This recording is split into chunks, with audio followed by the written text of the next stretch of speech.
Bonjour à tous, on commence ce tour de la presse sportive par la fin de mercato agité qui se prépare à l'Olympique lyonnais. Hier soir, le club rhodanien a officiellement annoncé le départ de son attaquant Mariano Diaz au Real Madrid. Il faut désormais pour le club de Jean-Michel Aulas lui trouver un remplaçant.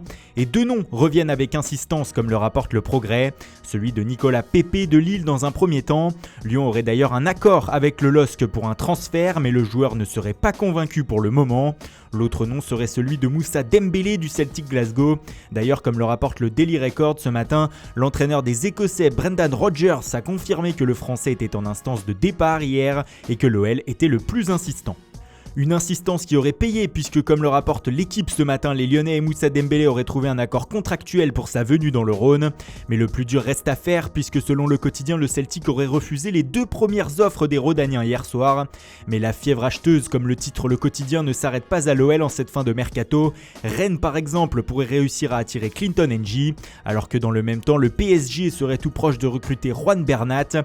Hier, la presse espagnole annonçait que le défenseur du Bayern allait signer pour 3 ans avec le club de la capitale. Une information confirmée par les dires de As ce matin qui indique que pour Filipe Luis il n'y a plus aucune chance. Ce dernier va rester à l'Atlético Madrid, mais le dossier est tellement complexe que rien n'est fait selon le Parisien. En effet, même si le PSG discute avec Bernat, rien n'est encore signé et les Parisiens garderaient sous le coude la piste Filipe Luis au cas où. Et si Bernat venait à signer au PSG, il pourrait être accompagné par un ou deux coéquipiers en Bavière. En effet, selon Kicker, les Parisiens espèrent réaliser un coup triple en recrutant Juan Bernat, mais aussi Jérôme Boateng en défense centrale et Renato Sanchez au milieu de terrain. Néanmoins, l'opération semble compliquée pour le PSG, encore soumis aux restrictions du fair play financier. C'est peut-être d'ailleurs une des raisons pour lesquelles ils n'ont pas pu recruter Ivan Rakitic. Ce matin, dans un entretien au quotidien Sport, le Croate annonce définitivement qu'il reste au FC Barcelone cette saison. Après avoir exprimé sa fierté de continuer au Barça, le milieu de terrain explique qu'il n'y a aucune équipe dans le monde qui peut me donner plus que le Barça, si ce n'est pas de l'argent. Une petite pique adressée au PSG donc dans ce climat tendu entre les deux clubs. Il ajoute aussi « J'ai écouté ma mère et mon cœur, Valverde m'a aussi beaucoup aidé ». Un point final donc dans ce dossier qui aura agité la Catalogne. Retour en France maintenant avec l'OGC Nice. Le club de la Côte d'Azur veut se renforcer avant la fin du mercato après un début de saison catastrophique.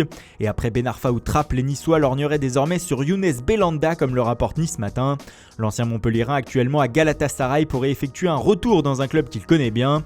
Cependant, Nice va devoir faire des efforts, le club turc ne souhaitant pas un prêt mais un transfert. Surtout, les Aiglons devront choisir entre Hatem Ben Arfa et Belhanda, leurs moyens financiers ne leur permettant pas de faire les deux. Et on termine par l'autre grosse actualité de ce jeudi qui aura lieu à 18h, le tirage au sort de la Ligue des Champions.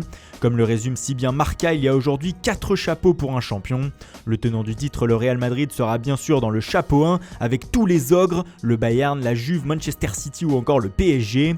Nos deux autres clubs français, Lyon et Monaco, seront eux dans le chapeau 3 et éviteront à coup sûr Liverpool, finaliste la saison passée et également dans le 3e chapeau. Cependant, ils pourraient se retrouver dans un groupe de la mort avec un cadre du chapeau 1 et un autre gros morceau du chapeau 2 comme Manchester United, Naples ou Dortmund.